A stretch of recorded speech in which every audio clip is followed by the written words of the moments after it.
the bucket and a foul. Breakaway. Io. Oh, meet me at the rim and don't be late. Give me the hot sauce. Did you not get the memo? Derek Rose can go upstairs. Oh, he's got Giddey. The steal. Right for the lead. Yeah! Big time plays. Big time plays. Giddey for the win. Go! Oh, my God. I cannot believe this.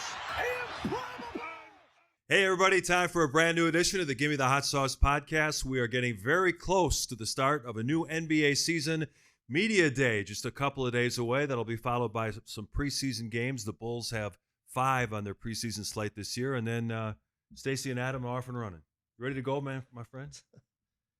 No. No, I'm not ready. I'm not ready. Summer always goes too fast. Listen. I'm still wondering where April went. April, you're looking for. I feel like I'm like, I just woke up in a block of ice, and the last thing I remember was, April the 4th or whenever the Bulls season ended. Right. And now somebody's unthawed me, and they said, hey, the season's starting in a couple of weeks. I'm like, what? Yeah, that's Man, crazy. where? Why? It is crazy how quickly it comes. Well, I'm not looking forward to getting started early, but once those lights come on, Mark, Stacey's a pro. I'm a pro. Pro. I will answer the bell. Whispers, how you doing today? Good. I thought he was going to do that Ted Williams reference he always brings up. But Cryogenic thing? Yeah. Oh, wow. Leave Ted alone, man. Ted's been through a lot.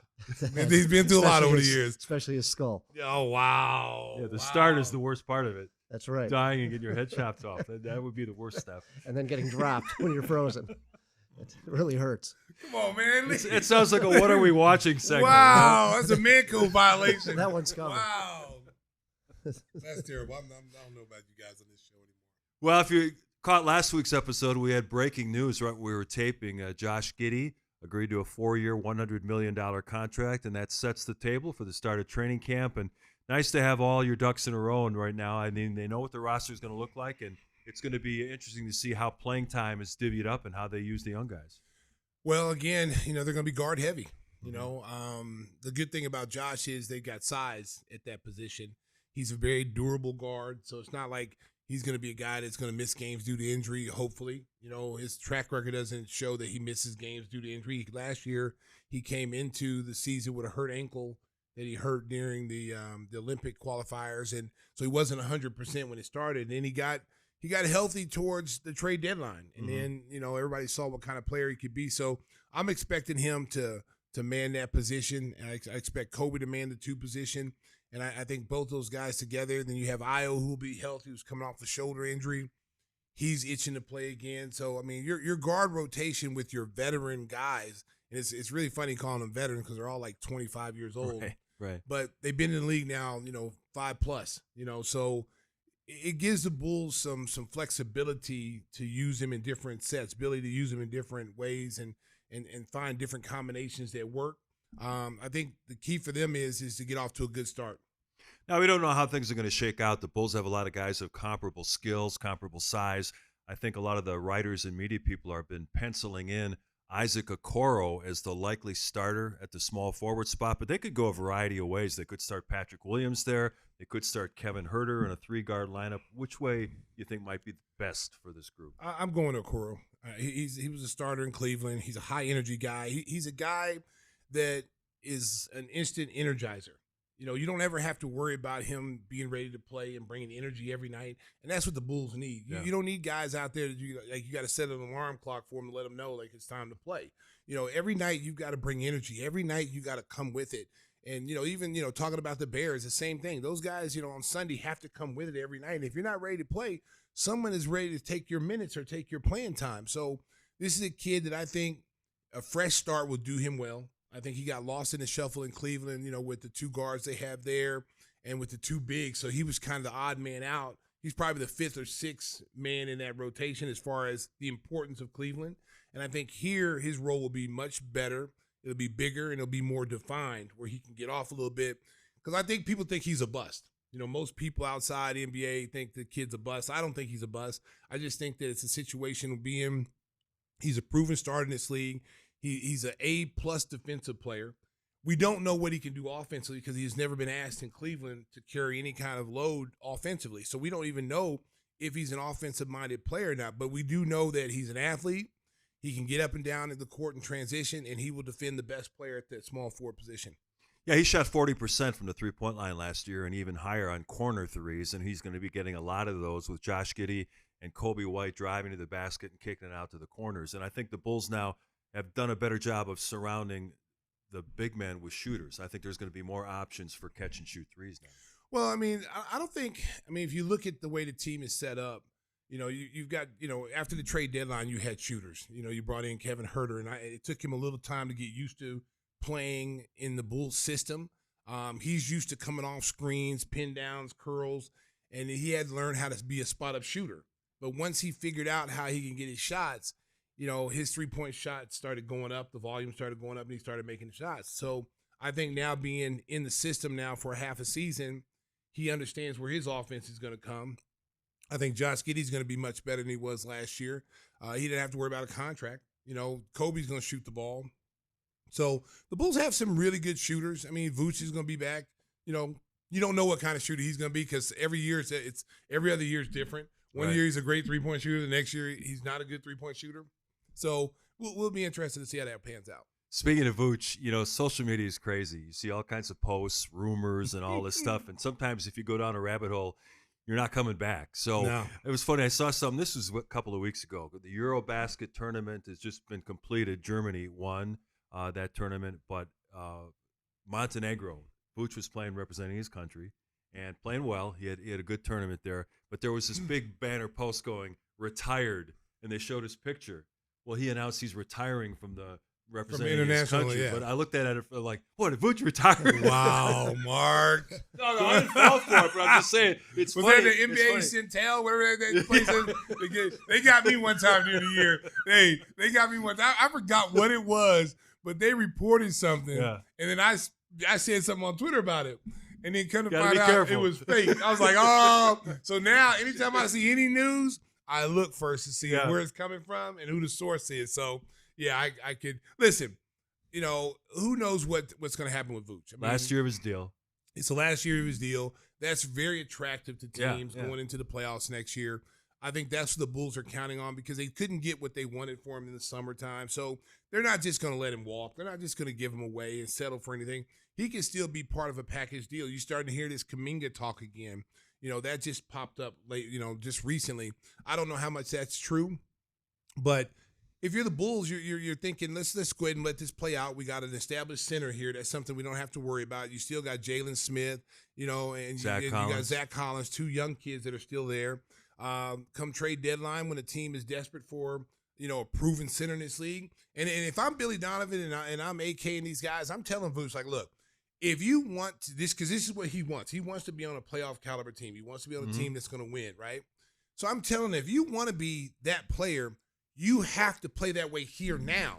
You have to show teams that you are committed to playing defense, that you're not just a traffic cone. You've got to go rebound, which we know he can do, and you've got to be willing to defend pick and rolls, switching, getting back, showing effort defensively, a consistent effort, not like once every week, but every single night. You have to show this to make teams interested to even try to make a play for you at the trade deadline because no one's going to trade for you if you don't play defense. Right. So that was the whole thing in the conversation this past year about him. Teams were like, well, he doesn't play defense. We don't need a guy like that. We need a guy that's going to come in and guard, Jokic, because that's where everybody is gearing up for. Is that, Jokic is still a threat out there. No matter what anybody says, Oklahoma City's, up to winning 2 in a row. You still got to play Denver at some point. And they've regrouped now. They've made their roster a little stronger. They got Bruce Brown back, guy who was pivotal in their championship run the first time.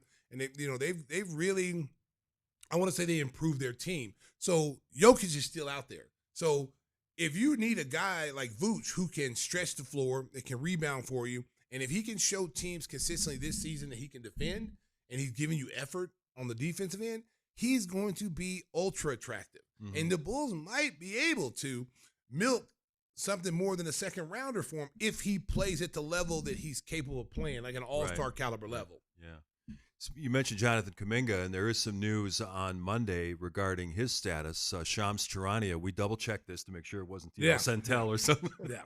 That Golden State Warriors have upped the ante. They've offered him 3 years, $75 million, which is, just like Josh Giddey, $25 million per year.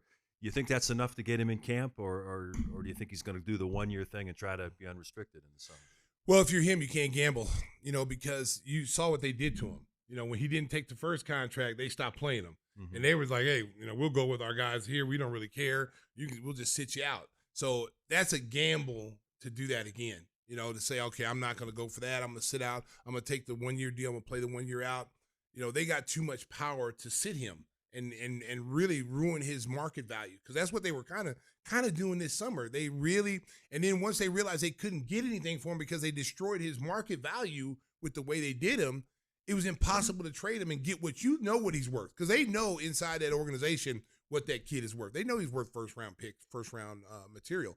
But the way you didn't play him at the end of the season, you really tanked his value. And now teams realize that, like, we're not going to give you a first round pick. You didn't play the guy. So I think this year, that's an interesting number. It'd be hard for him to turn that down. Yeah, I think that's pretty fair. Because that's a short-term contract, Mark, and he'll be able to play through that contract. In 2 years, they'll be looking at, after 2 years up, they'll be looking to redo something else. And if he takes the 1-year deal, Steve Kerr could bury him on the bench. That's what I'm saying. And then your value, That's what really I'm saying. drops. His value drops, and then next thing you know, you're sitting around like, you're like Schroeder was. Schroeder got offered that big, all that money. Yeah. got off. They had like $90 million was offered to him. I'm gonna play the open market, and he's never seen that money. He's never made that money. He's still chasing that money. He's still chasing that money. So you got to be very careful. The good thing that he has going for him is he's like 22 years old. And everyone knows his upside. His numbers that he has put up at Golden State are not like, cream puff numbers. They're not, inflated. He actually played and contributed, and he was a big, in the rotation of their top 6 guys. Mm-hmm. He's got, he's had numbers where he's averaged almost 17 points a game. His numbers have gone up every year. Yes, he needs to become a better three-point shooter, but everybody needs to be a good three-point shooter in this league. There's a lot of terrible three-point shooters.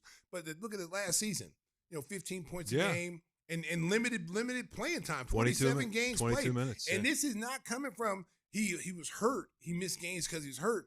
He missed games because they were tanking him. They put him on the bench, basically burying him. And that's what really upsets me about coaches in this league, because at the end of the day, you're trying to win. What can he do? I may not like him personally, okay? I may not like that he didn't take the contract, but what can he do to help me win? What is his skill set? What is his strengths?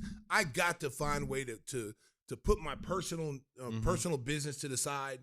And if he comes to work every day and he puts a good hard day's work in, he's a good teammate, I can't hold against him he turned down the contract. And some of these teams, I tell you what, man, they take things personally and they hold personal vendettas, and they would rather see you, buried and on the bench, and they lose games to prove a point. And it's like, it's pointless. Well, that leads me directly to our next topic, which has been fascinating, talked around in the NBA, the whole Kawhi Leonard situation and chasing money. And, I guess he's represented by his uncle, Uncle Dennis. And supposedly Uncle Dennis is looking for ways to circumvent the salary cap by getting outside deals. Now, Adam Silver has said the onus is on the league to prove that Steve Ballmer and the Clippers have done things to circumvent the cap. But if you've checked out, some of the reporting that's been done by Pablo Torre on his podcast, he's got some documents that look pretty bad for the Clippers. Well, I'm gonna tell you something. Pablo is like, he's like the deep throat. He's breaking all kind of news, and he was even talking about doing it to Derrick Rose. Like a dog with a bone, man. He was talking about trying to break it, like Derrick Rose being able to, the New York Knicks being able to afford Derrick Rose when they brought him over. And I mean, he's like doing this investigating reporting. And I'm telling you what, if it comes out that that's what happened, then other teams got to be shaken. They got to be shaken in the knees, because it's going to be coming to them next. Mm-hmm. And Steve Ballmer he's got so much money, the fine doesn't matter to him anyway. No, he'll pay the fine. But if they void Kawhi's contract, he becomes a free agent. Well, I mean, David Stern's not there anymore. Yeah. See, David Stern might do David that. Stern would do that. David Stern would never let that happen, okay? David Stern would have never let LeBron James dictate where he was going to play with all the superstars. He wouldn't let that happen either, because he didn't let Chris Paul play with the Lakers when Chris Paul was traded to the Lakers. He avoided that one. So, Adam Silver's a little bit more forgiving, a little bit more. He's more player friendly. Mm-hmm. The players, he's a players guy. So I tell you what, man, like if it comes out to be true, and they're going to have to, look into that, because, Pablo's got receipts. Well, the first time, you could say, well, it was just a deal with this outside company. But now they've got evidence that the second in command deposited money when they were going bankrupt in order to make the payment to Kawhi, and that does not look good. But there is a great defense for Kawhi, getting paid a lot of money to do nothing. I mean, he's been doing that for a long, why would long you time. sign somebody to an endorsement deal and not use him in any fashion? Well, because that's what he's used to.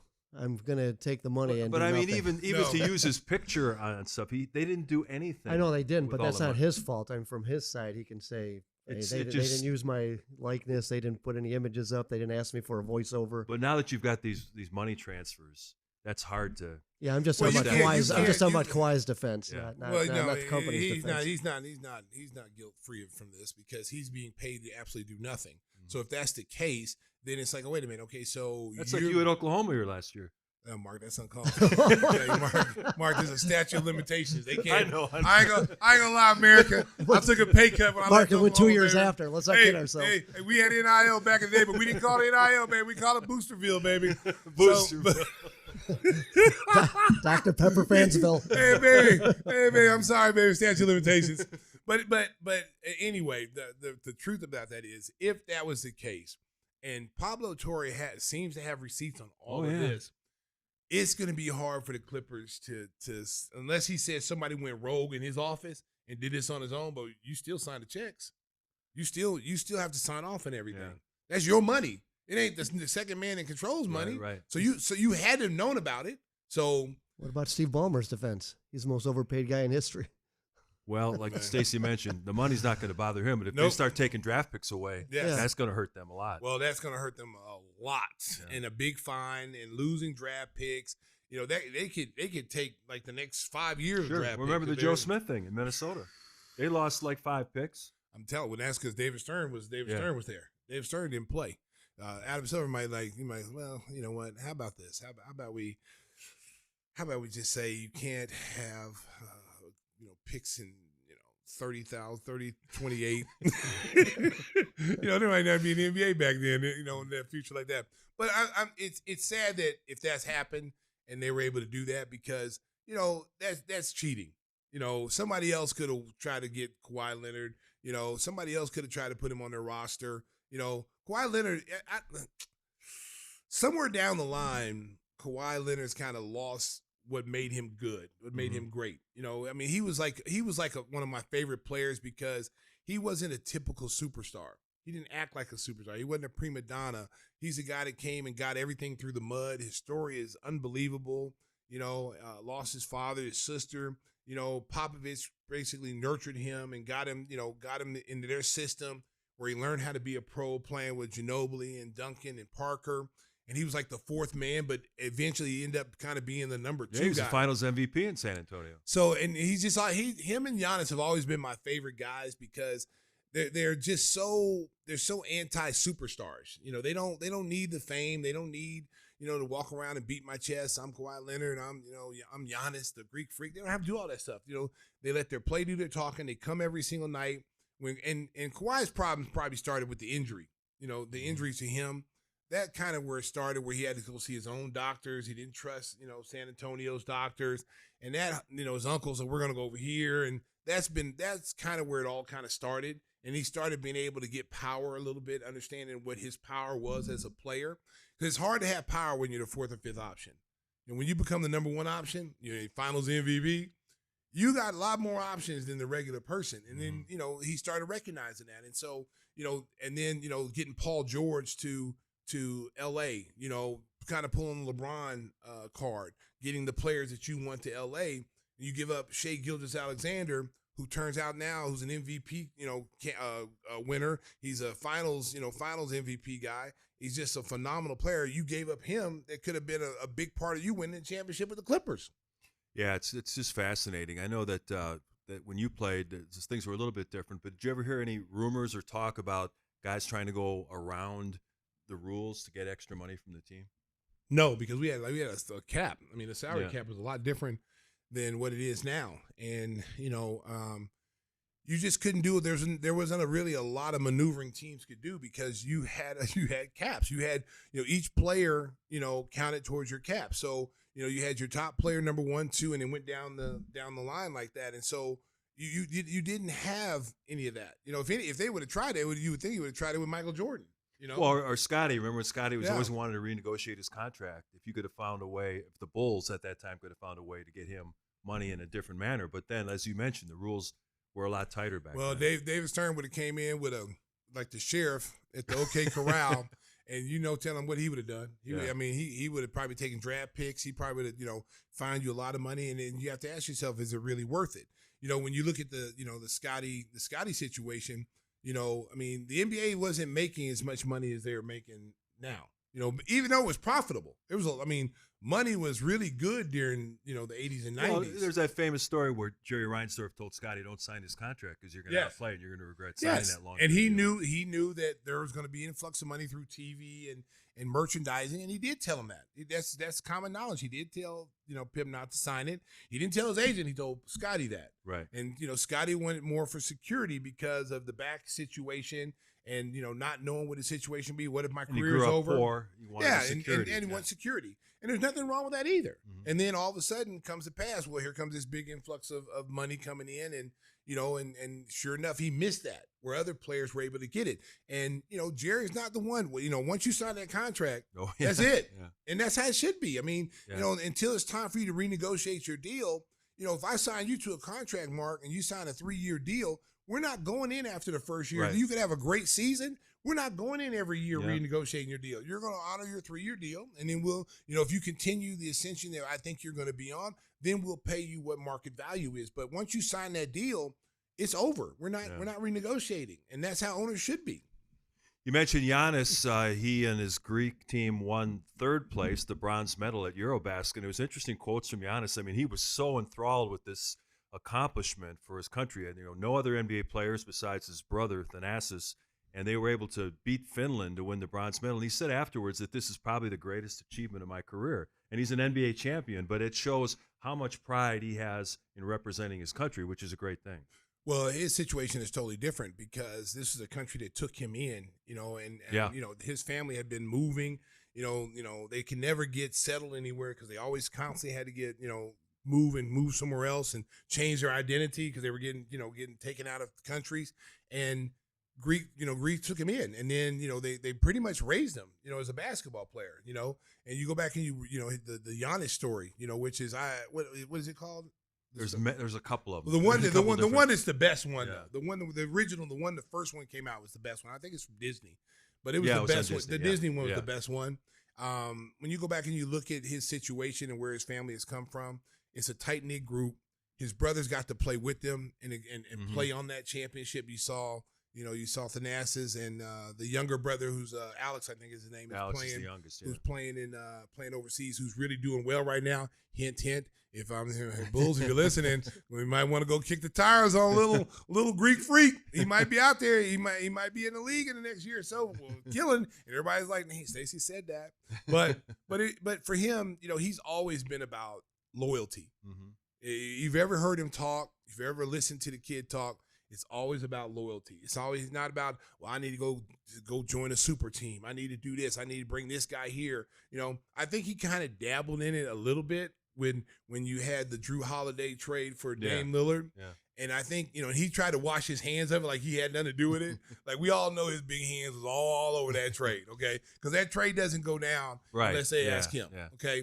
So, and I think after the criticism of that, and losing a good player like Drew Holiday, who went on to win a championship with Boston the next year, I think he's like, okay, I don't want to be into that, dabble. That's why you don't hear him talking like I'm gonna. You've heard other people say, oh, we can see him in Golden State playing with Steph Curry at the end of his career.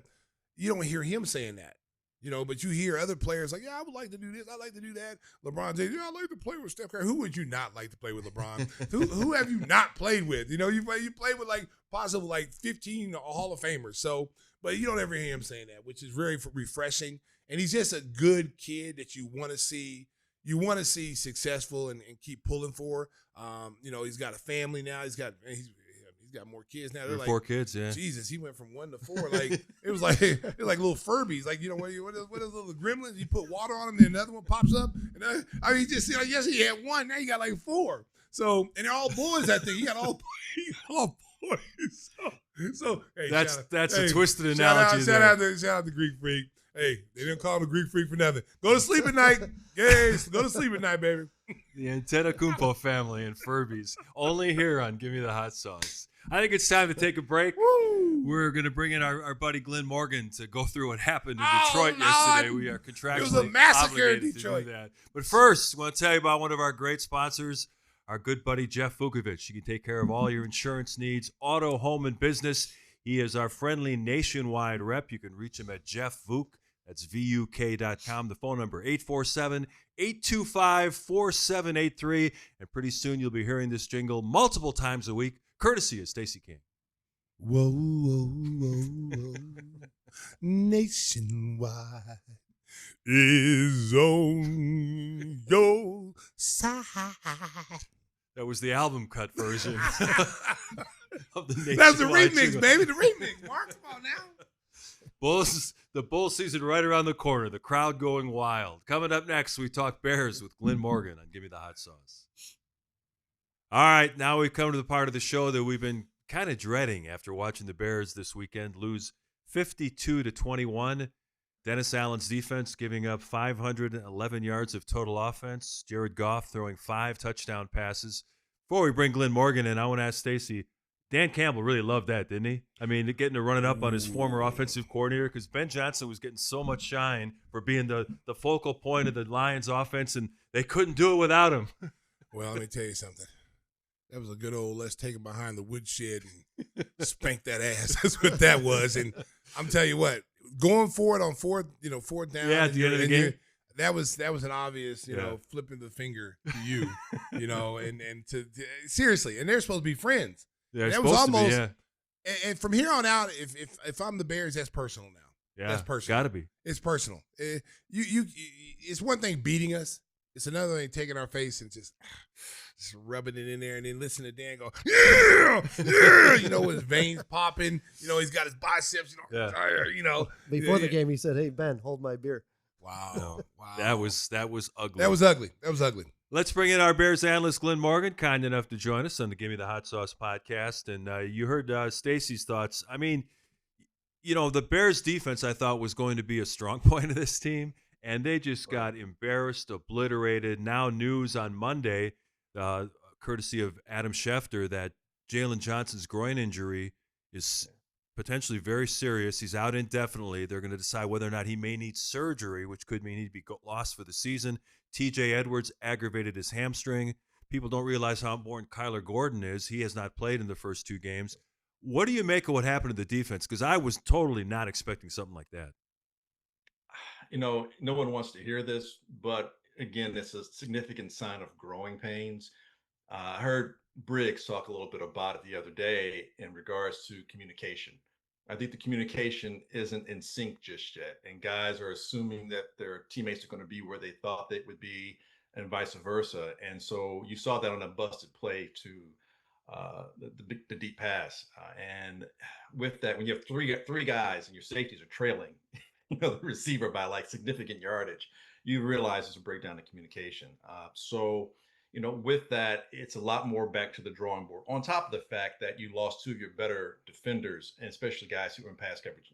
Middle of the field with your linebacker with TJ, he's gone for an indeterminable amount of time at this point. And as you mentioned earlier with Jalen, he could possibly be gone for the season. At least you have to figure no longer the remainder of this month or even October, even if he doesn't have surgery. So when that happens, you've got your leaders out there, guys who've been playing together for at least a couple of years now, used to communicating. Who are the teammates going to rely on? Who are they going to turn to? And it's difficult right now. So everything's, really bad at this point. The team is reeling, and I hate to sound cliche, but, sometimes it's darkest before it's dawn, and it's looking really dark right now, and it's getting darker by the moment. Yeah. It is getting dark.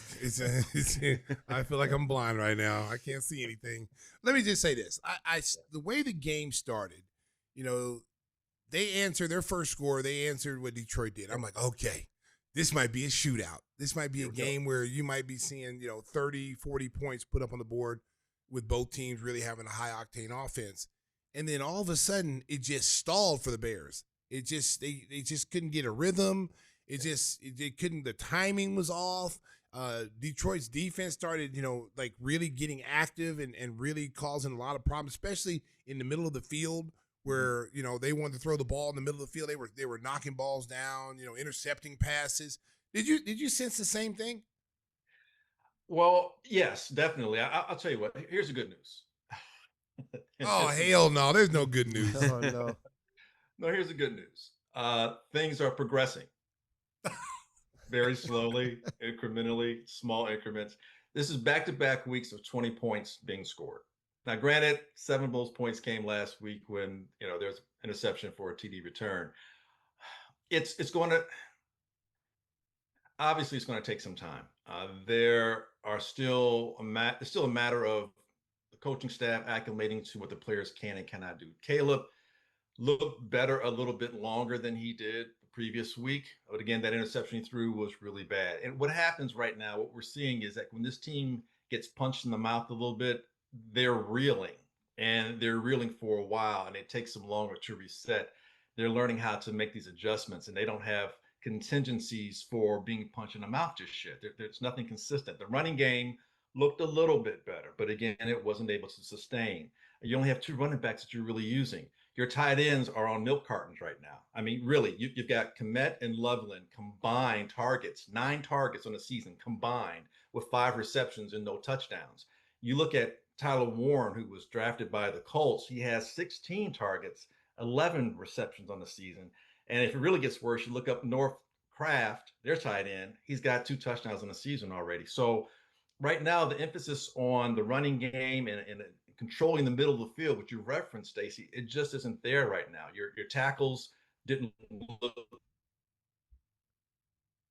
good this past.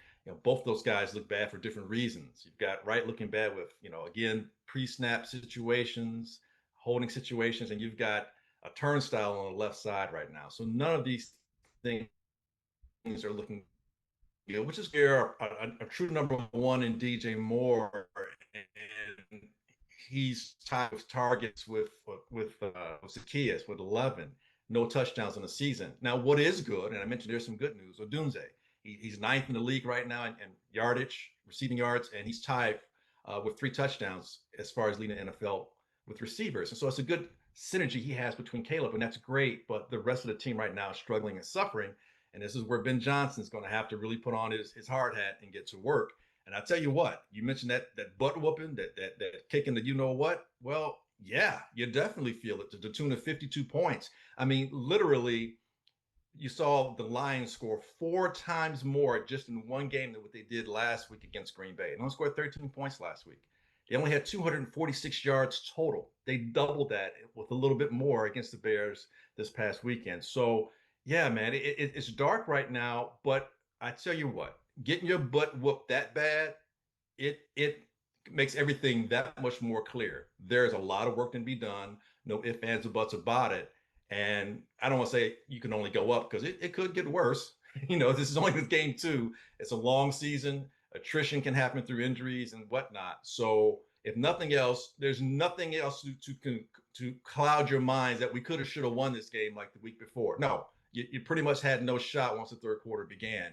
And being kicked this butt, I mean, I'll say this way. I think Campbell did the Bears a favor. Kicking their butt this bad, it's going to let you know that you got a lot of work ahead. And nobody, I mean, literally nobody on the team, coaching staff or players, can say anything other than they have to get to work. Well, after the Vikings lost, there was a lot of angst about the play of Caleb Williams after this destruction at the hands of the Lions. Most of the anger has been vented towards general manager Ryan Poles. We've seen a lot of that through the media, just bashing him. The Bears are 3-17 in the NFC North under Poles. I believe it's 15-37 overall, and yet they gave the guy a 2-year extension on the 2 years he had remaining on his deal. He's had no draft picks that have made the Pro Bowl or really have emerged as impact players. He's failed miserably, both in the draft and in terms of free agent acquisitions. I don't know how you can defend his record and why the Bears gave him an extension. I mean, is this guy a total failure as a talent evaluator? Wow. We don't, that's another show. No, it's really this show. Yeah. At this point, you almost have to say yes. But I said it before last week. There are a lot of good players on this team. This team is not devoid of talent. It really isn't. It's just the talent hasn't worked in conjunction with the coaching staff. And there, by the same token, there is not a great player on this team. And going out to get great players, I think that's probably where it's more glaring. Because when you draft players, they have to develop. And when you have a situation that he walked into where the team was devoid of talent in the cupboard, you've got to have some time to build and gather and garner that talent and to be able to develop it. So on that end, I think there's a bit more leeway time-wise. But when you're getting free agents, you need to get impactful players. You need to be able to attract a great player or two. And he has yet to do that. And then the excuses go out the door when you see Green Bay acquire Parsons. The excuses go out the door when you see what the Washington Commanders did just in one season alone, from having a new owner all the way down to drafting a rookie quarterback that takes you to the NFC Championship game. So in that regard, yeah, that's kind of a real big F right there, as far as failing goes. Yeah, you had 2 second-round draft picks that were inactive, plus Amagaji, who was a third-round pick 2 years ago. Yeah. So there's no excuse for that. Stacey, what do you got? I'm a loss of words. Well, Glenn, I think one of the real obvious things is if Ben Johnson comes in as a guy who's changing the culture for accountability, and you have that many pre-snap penalties and then these consistent errors, from route running to that, where is the culture and accountability? True. Glenn is stumped. We're not seeing it. It's going to happen during practice, and accountability is one thing. Execution is a different story. And it's such a bad word, and I feel like I'm cursing at everybody when I say it's going to take some time and you need to have some patience. But that's just fat Mac to the fatter of the Mac to the fatter. I can't even say it. You're right. I am stumped. That's just how it is. So that's what the Bears have done to Glenn Morgan. I mean, that's just sad. Yeah. Leading the league in it, by the way. Right now, you've got to identify one thing and work on that one thing. So what is offensively right now? It's simple execution. You can't have any more pre-snap situations where you're getting these penalties. You just can't. You can't have 6, 7, 8, 10 penalties a game before you even hike the ball. That's inexcusable. You can no longer have that. On defense, because you're struggling in the secondary just with depth and personnel, you're going to have to focus on stopping the run. And Dallas is about to come to town. And offensively, that's where they're putting all their eggs in their basket right now. Because defensively, they got some issues too. They really do. But offensively, they're going to present a problem for this Bears defense. And so you're going to have to figure out what to do. Stopping CeeDee Lamb and Pickens, it's probably going to be a difficult task, even with Ferguson in the middle of the field. So you're going to have to stop that running game, the potential of Dallas having a running game, so that you can make them a bit more one-dimensional, something easier to handle. So work on one thing, perfect that before you move on to the next thing. You can't add on a lot of stuff, a lot of ingredients, when the base of what your recipe is right now is just not even solidifying. Well, and that's why preseason was so important. I mean, it's almost like they're going through preseason right now as the season started. What happens to, a young quarterback who's got all these weapons now? He's got all these weapons. There's no excuse that, we don't have any receivers. We don't have no tight ends. Where's the offensive diversity where you're hitting check down guys? If they're going to give you the 5-yard out, the little screen passes or whatever, taking that like the great quarterbacks do and forcing you to take that away, which now allows you to take the top off the defense because there's no, extra safety help. Why are we not seeing that? Why are the tight ends? You have these two good catching tight ends who are really H-backs. They're basically receivers playing tight end. So that means you're throwing 4 or 5 guys out there that can catch balls. Komet can stretch the field. Komet can go out there and get you 15, 20 yards down the seam. The Loveland kid is a very good pass-catching tight end. It's also an H-back type of guy. These are not your typical, let's stay in and block tight ends. These guys get out and they can get in the passing lanes and create mismatches with linebackers. Why are you not seeing this? Where's DJ Moore? Like, DJ Moore is one of the best receivers in the game. I know Doomsday is getting a lot of reps right now, and maybe their friendship has a lot to do with that. Sure. And they've worked together, in the summers. Maybe, I don't know. I'm not there. But DJ Moore is non-existent. The tight ends are non-existent. Swift out of the backfield, non-existent. They have so many weapons to go. How about spray the ball around? How about keeping the defenses honest and forcing them to have to guard everybody instead of focusing on just one or two guys taking them out of the picture? Everything you said, Stacey, leads me to this answer. Everything you focused on was pass related. It's not going to work if your running game isn't working. Your play action is not going to work if they don't respect your ability to run the ball. If your offensive line is not doing what it needs to do, it's very difficult to do what you want to do. And right now, the Bears are not able to implement Johnson's offense to its fullest capabilities because fundamentally, they're not doing what they need to do in the trenches. Well, Glenn, I will say this. Swift ran the ball pretty good when he got the opportunity yesterday. They went away from it because they found themselves now playing catch up, and they had to get back into the game. So they kind of abandoned Swift a little bit. In that first quarter, he was running through the holes. He was getting some nice runs, 4 or 5 yard pops. They had a little running game going, but they got away from that, and they started they found themselves in a shootout, and it's like, okay, the only way we can stay with them is to start passing the ball around, which was a disaster. And then it's too late to run the ball now because it's a clock management type situation. I don't agree that it's too late to run the ball. I think Minnesota proved that the week before. You have to commit to it. And I think that's to your greater point, committing to it. And to my point, the offensive line being able to sustain that. I think the sustainability of the running game hasn't shown. Earlier, when we began the segment, I said that the running game, one of my positives, the running game did look better. There are things about the offense that look better. But once the third quarter got here, and the Bears are still very much in the game, it's just the sustainability of it, for whatever reason, is not happening. And this is where Poles becomes under fire again, because you have to ask, where is the help with the running game? Swift's a nice back. Mongai is a rookie, and he's not an explosive back. And if those are your only two guys going into a game, at some point in time, they may not be as effective as you need them to be. And if they're not, what is your answer? What option, what other alternative do you have at running? What other type can you do with the running attack? If they get in close inside the 10-yard line, can they bang it in with their running game? They had Montgomery, got right across the sideline. He was here. He was a good back for him. They let him go. Then they could have drafted Travion Henderson, but they decided they wanted to do other things. So, that's the reality of it. They passed on running backs early in the draft, and they got left with the seventh rounders. Because just like most teams, other than Philadelphia, they don't value the running back position. They don't value running back. They think they can get away. It's like the NBA now. Nobody plays defense. Everybody wants to shoot 3-point shots. You've banned away from the good passing, setting your teammates up, getting high percentage shots.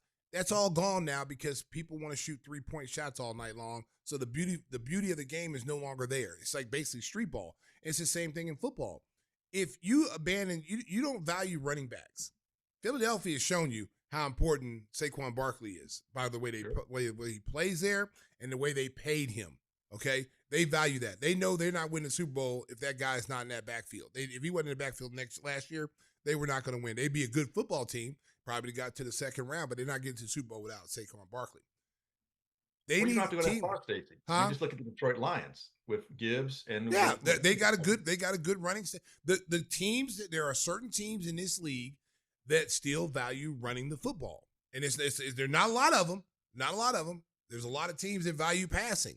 Look at Kansas City. They don't have a established running game. They got a running back by committee. They got guys that they can come out there, really track guys basically in the backfield, but they're losing right now. I think the Chiefs are 0-2. They don't have a running game, and there's a lot of teams like them. Look at Buffalo. Buffalo does have they have the one kid that's a pretty decent back. They got that. But you got a quarterback that can run. So you got a quarterback that can do the same thing a running back can do. He can pick up 5, 6, 7 yards for you on first down and move the chains. Same thing. You look at Baltimore. They value running. You got Derrick Henry back there. They give him the ball 25 times a game, and Lamar Jackson to run. And until teams start valuing what running backs can do and how important they are, you're going to see teams like the Bears falter. You just are. You just can't be one-dimensional on offense. You've got to have someone back there that demands respect, that also can run between the tackles and also get outside and address your line. We thought they did that. We were told they did that this year, and it doesn't look like they did it. Well, I agree with you 100% wholeheartedly, and I believe Johnson knows that too. If anything, he wants to implement what he had in Detroit here. It's just the same pieces aren't he doesn't have the same ingredients just yet. He really hasn't. They've got to go shopping. They've got to do better at building their offensive line. They need better offensive linemen that can both run block and pass block. Right now, it seems they're twixt, and they need running backs who can be more impactful down the field and out in the perimeter as well. They're still searching for that. This is the part where fans are going to have to be a little patient, because you're going to have to get them, some of them in the draft, and you're going to have to probably get some through free agency. Fortunately, again, it's a year away, but there are a lot of running backs coming out this coming in 2026. And so I would venture to say the Bears undoubtedly are definitely going to be targeting one within the first 2 rounds. They have to. And if all right, so we played 2 games that we're talking about the draft. Glenn, that's going to wrap it up. Thanks for joining us, and we'll talk to you next week after the home opener against the Dallas Cowboys. But certainly. All right, Glenn Morgan, our guest. Glenn, the apologetic Glenn, he's over there. You know, we all see tsunami. Glenn sees rainbows and pigeons flying. Seashells and balloons, my friend. Yeah, pink elephants, cotton candy. We all see storms and rain. The sky is falling, Glenn. Sky is falling, Glenn. But Glenn's like, no, it's not. There's always I'm still bought in with it's not as bad. It's not as bad as it looks right now. They're gonna get better, Oh, Glenn, I'm off the bandwagon. I told you. I was on I put my chips in, but I only put half of them. Would you have 10, 11 wins? Hey, Mark, who are you trying to say I had that many? I didn't say that. Don't try to put me out there, Mark. Revisionist history. Yeah. How many wins did he say, Whispers? Yeah, it was 10 or 11, but I was there too, so I can't say anything. You got to pull that on tape. There's no way in the world. All right, we'll get that on tape next week. No way in hell. That's an easy. That's America. an easy guess. See how they do America? They try to blame me for everything. That's why Michael Jackson left the Jackson 5. He got tired of being blamed. The lead singer always gets all the brunt of everything. All right, Glenn. We'll see you next week. All right, Glenn. Apologetic, Glenn. Glenn Morgan, our guest, then Give Me the Hot Sauce. Hey, we're going to wrap things up, but before we do that, we want to get the story. Look what hat. If you're watching on YouTube or on Chicago Sports Network, you see that beautiful Cubs chapeau. Yep, you've been waiting to wear that all year long, and I applaud you, my friend. You're on the bandwagon. It was tough, Mark. It was tough. Because you know what? Yeah, the crowd goes wild. Thank you. America, it was hard. Yeah. Because like I said, every time I want to buy into them, they let me down. And they started to do this summer. They started to let me down. Yeah. So I refused to wear the Cubs hat. But now I'm a believer. They're in the playoffs. They're in the playoffs, and I want them to do well. Yeah. I don't know if they got enough to get out of the first round of the playoffs, but they made it. They limped in. Mark. Yeah, we got 13 games left. They have a 3.5 game lead over the San Diego Padres for home field advantage in that little mini series. It's best out of 3. And the team that has the better record gets to have all 3 games at home, which is a big advantage. I mean, Wrigley Field is a huge advantage for the Cubs. It's a huge advantage, but it's also an advantage to other teams who they like playing here. So I don't really know how much of a home field advantage is for the Cubs. Come on, we got one team that's in the playoffs. Come on. Mark, just because I'm wearing a hat doesn't mean I'm fully sold in, right? Okay, He's got one toe in the water. Listen, I'm dipping my foot in the water right now. I want to see him do well, but it's about consistency. Let's see how they finish up the season. If they finish up strong, because there's been a point they started strong and then they faltered, and then they started getting strong again and then they kind of faltered a little bit, but they seem to right the ship. Let's see how they finish up the season. Right. If they can go without any injuries and they can start playing some of their younger kids and save some of their veteran players so they can go into the playoffs, healthy, that would be great. So I'm not jumping all the way in the pool, America. He's got his toe in the water. Yeah, I got my little floaties on and I got a foot in. I'm not ready to jump into the deep end right now. So, but I will if they're healthy. They go to the playoffs with everybody in there. I'm gonna give them a shot. Who will they play? San Diego. Oh Lord! No, it's not guaranteed. But oh Lord! Who's the stud pitcher? Snell. Who's the Snell? Snell's with the Dodgers now. He moved. Oh Lord! He moved up the coast. The Dodgers. That's my team. I know. The Dodgers gonna win it all. They've had a disappointing year. People are talking about them winning 115 games. Mark, you know how this works. You've been I know. around They've been hurt for a yeah. long time. They've been there, done that many times. They're the team to beat. They know when the lights come on and the lights come on the brightest, they'll be ready to play. Yeah. And they'll find a way to everybody. People underestimate them. They will find a way to put it all together and go on a streak where they just kill everybody. There you go. Super analysis there by Stacey King. You. I don't just do basketball. The Cubs' chances. I don't just do basketball, America. Hey, Whispers, you're a fan of the Wrigley Field experience. Wasn't it great watching Anthony Rizzo on his retirement day on Saturday, sitting out in the bleachers with his buddies? He did interviews on the field in the booth. He threw out the first pitch, singing "Take Me Out to the Ball Game." I mean, here's a guy who totally enjoys. Some guys come for their retirement day and they're kind of like grumpy and stuff. He was loving every second of it. That's how you do it. Yeah. I mean, you know what Stacey did, right? What the hell did I do? Weren't you down a crazy horse? God, see this how marriages get dissolved, relationships get broken up. Guys like him. Wow. She didn't mean to expose you. I thought you were proud of that moment. You know what? We're not talking. But that is how you do it. Our friendship is over after this show. It was a classic moment that went viral, even though it didn't completely pay off. Moises Ballesteros hit the first home run of his career, and he hit it right where Anthony Rizzo was singing. And Rizzo looked like he was all over it. He jumped up on the bleacher in front of him. He was going to catch it, but he didn't have his glove, of course. He's left-handed, so he reached up with his right hand. The ball bounced off his palm, and it went behind him. And, of course, they got the ball. If you're watching on YouTube, you can see it right now. Look at him. He's throwing elbows to get that ball. He was in perfect position to catch that. Come on, Rizzo. And he's got to be kicking himself. He made it sound like, that's why I retired, because I can't play anymore. Rizzo, baby, he's supposed to catch that. But that was great theater. A rookie's first major league homer, and he hits it right at the guy who they're honoring. That was amazing. Well, and the cool thing, he's out there in the crowd, in the bleachers. Yeah. Like he feels comfortable. Listen, he'll go down as one of the all-time great Cubs. I mean, when he got traded, that a lot of people did not like that, because they felt like, this is a guy that should have retired, played his whole career here. With like some of the great players that play for the Yankees or the Dodgers. When you're a great player like that and you mean so much to the city, which he did, you let him retire here and let him finish out his career. Now, as far as everybody else, Baez and Chris Bryant, that's a little bit different, because, they've been hurt. One's been hurt, one's struggled. And you couldn't keep them all here. But if you had a choice. They could have kept Kyle Schwarber, though. They're kicking themselves on that one. He was a non-tender, which means they didn't even offer him a contract. Well, let me tell they you could have kept him for like $10 million. Let me tell you something. You can always use a home run hitter. He's got 52 homers. Right now. 52. 52 dingers. Imagine if he was in a Cubs uniform right now. Oh, my gosh. They might be in first place. Their chances. They might be in first place. Yeah. You don't let a dude, man. He's a free agent at the end of this year. So, well, let me tell you something. If they don't bring Kyle Tucker back, they may try to use that money to bring an old friend back to Wrigley Field. No, he's going to the Yankees. He doesn't have there's talk he's from Ohio. There's talk he may go to the Reds. Oh, hell no. No, there's a lot of talk about that. No. You go somewhere you got a chance to win. Yeah, listen, and if he goes to the American League where he can just DH all day long. Well, you can DH anywhere now. That's what I'm saying. But you want to DH. You want to DH. Like, go to a team that's going to win, man. Cincinnati's not going to win anything. Yeah. You might as well have stayed here. I'm tired of the Yankees getting everybody, though. Hey, they got the money. You got to be willing to pay. Dodgers. Dodgers will scoop them up. Did you see the boxing match this week? Did you see Canelo and I did not see it, but Tim was talking about it earlier. I'm going to tell you. You saw Tim?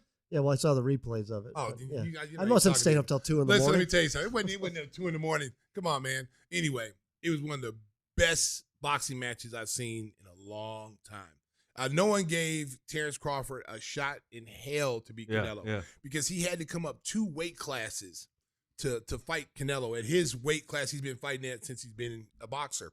And it was like Floyd Mayweather with power.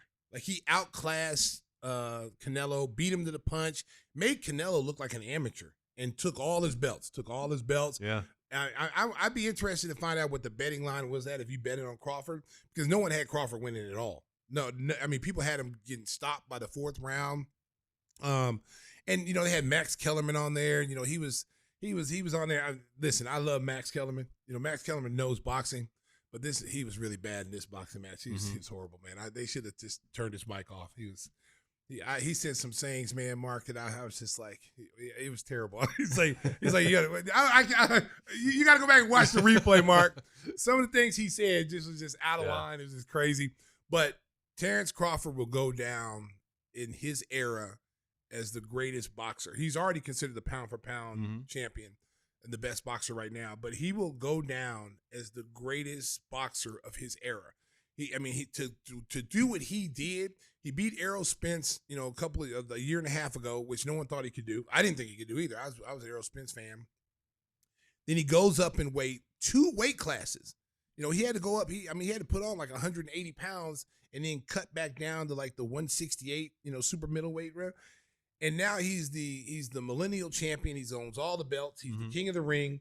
He can demand whatever money he wants now. He could do a rematch with Canelo, make $200 million if he wants to. He could fight Benavidez, who Canelo was ducking, and now Canelo probably wishes that he would have fought Benavidez instead of fighting Crawford, because I think he felt like this is an easy payday.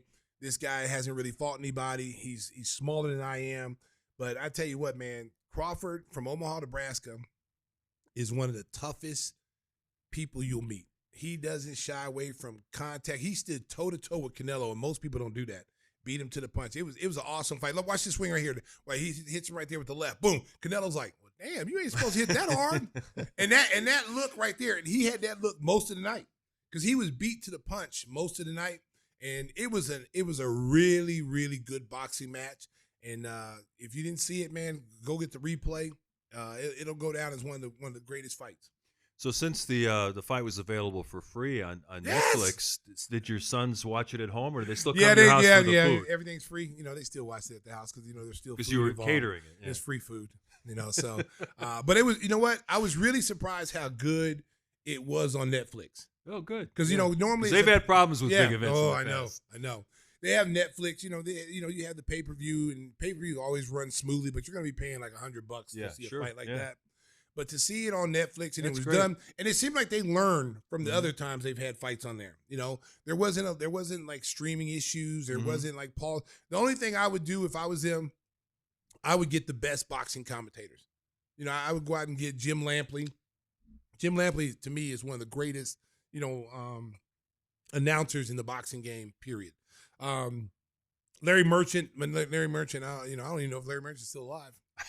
But Larry Merchant was really good. All Points Bulletin. But Larry, if you're out there. but go get like guys who know the boxing. Like I do the fact that they had Andre who was a light heavyweight champion. He was on there and he did a good job. But Max Kellerman, man.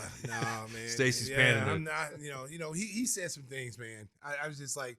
He's like, one of the things he said is it was terrible. He's like, you got to bring ass to get ass. And I'm thinking, like, what did he just say?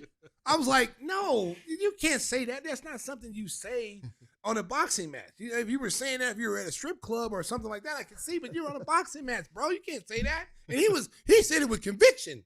He's like, Terrence Crawford is bringing it. I was like, okay. And I thought he was going to stop there, Mark.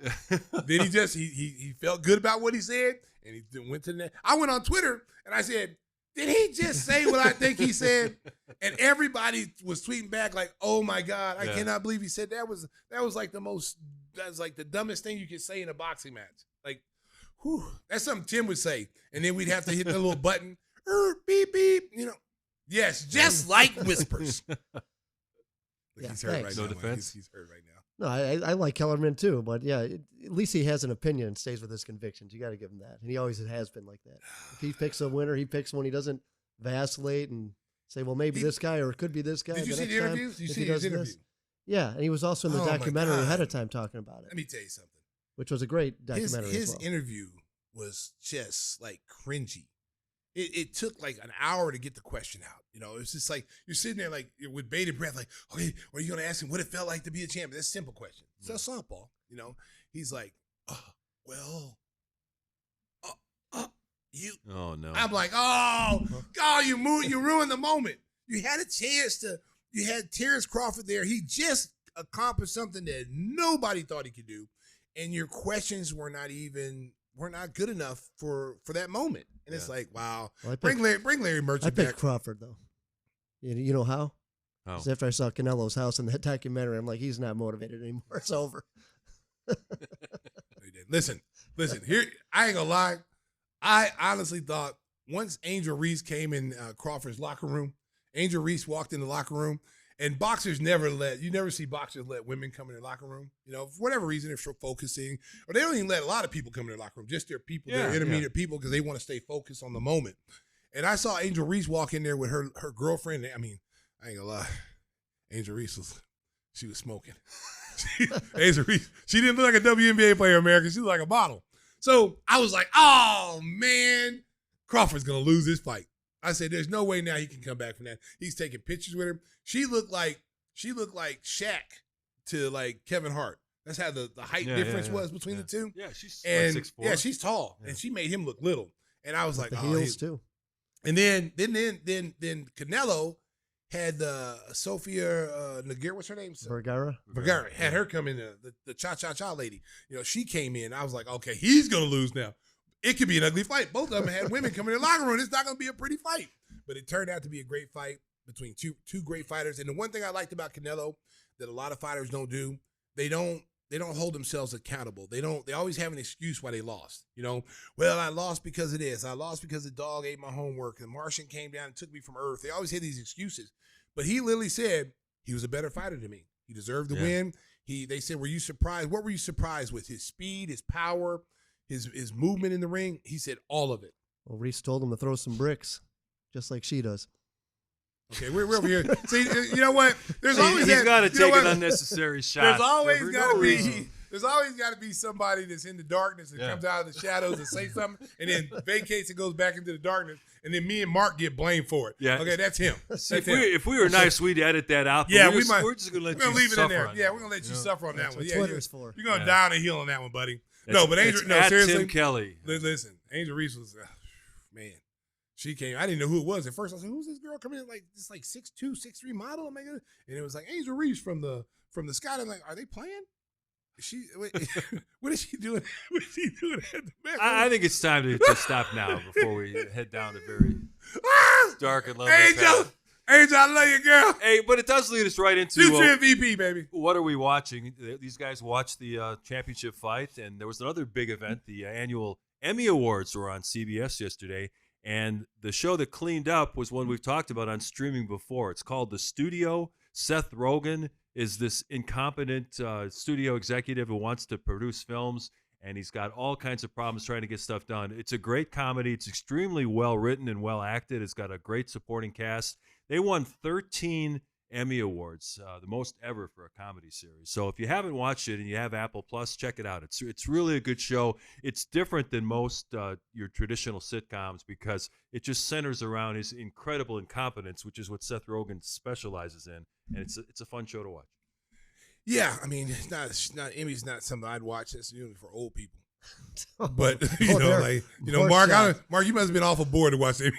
I didn't watch it. I've given you the recap. How do you know about I was watching Vikings Falcons. Oh, I thought you said that you took the time to watch the Emmys. No. That's like something my mom and dad would watch. Hey, Stacey, come here, sit down and watch the Emmys. So Stacey now insulting what, the WNBA? No. Older people. What do you? Who else you want to? Listen, America.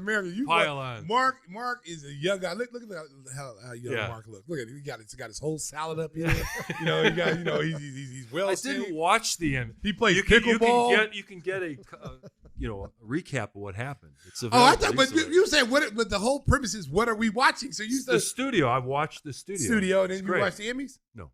Okay, I was gonna say, boy, this is a boring ass life. Watching it. It's open season on everybody. Listen, he prefers the Tonys. Oh, listen, there ain't nothing wrong with watching the Emmys. Okay, I've won 2 Emmys. I'm gonna throw that out there, America. I've got 2 Emmys. Okay, so I just want to throw that out there. Congratulations, Mr. King. You are the winner. Mark, you got Emmys? I've got a couple. Okay, Tim. You're not on our level. No, I'm not. No, you got you got the Razzie. The Razzie Award, where they give to the clown of the day. That's his award. Me and Mark got Emmys. He got Razzies. That's right. I got a whole shelf of them. I said, it's a tight shirt. You can feel his heart beat. It's a tight shirt. I can feel his heart beating. It's like, hey, America, his heart's like this, baby. I can feel it. Man, that's a tight shirt. Was that scuba? Yeah. Okay. That's right. Okay. Mark, get the train back on the track. All right, Whispers.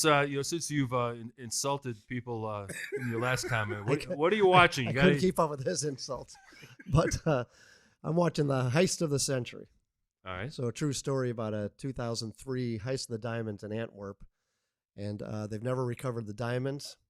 And the two guys that they did catch only served a small amount of time. They don't know where the diamonds are at.